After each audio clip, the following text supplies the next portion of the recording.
Welcome back. We're just a few minutes before the opening bell, and we're taking a look at some of the movers we're watching. XPeng, the Chinese EV maker, is one of them.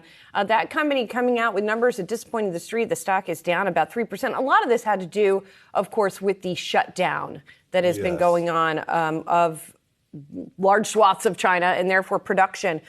Really, the shipments in April from March down 42% is really shocking here. About 9,000 vehicles is what they shipped in the month of April. So that seems to be really pushing the shares lower here. Yes, the extent of the lockdowns, I think, is not going to be, the full extent is not going to be known or felt for some time.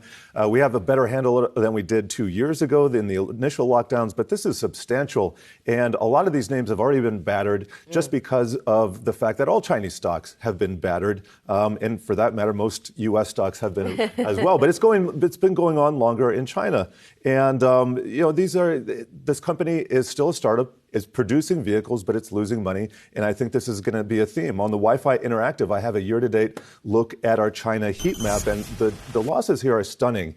They go from 73%, and that's not even the actual ultimate loss. That's just this year alone. And only TAL, it looks like TAL Education in the upper left here, up 5%. That is the only one. And then you go to the EV space, it's not a whole lot better. Now, Tesla's down 32%. That's the big one. But let's check out some of the other losses in the space. And you're seeing numbers in the 70s. Rivian down 72%. GoEV down 56%. So they're having a tough time of this.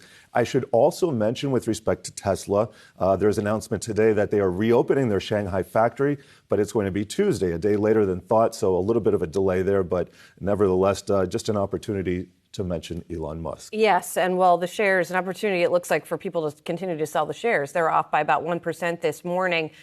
So all of this sort of weighing on sentiment regarding China, regarding EV space, as you summed up by looking at those two various groups. So we'll continue to watch and see what happens there. Just one more precision here on the XPeng numbers. We just showed the first quarter deliveries there, which were just over 34,000.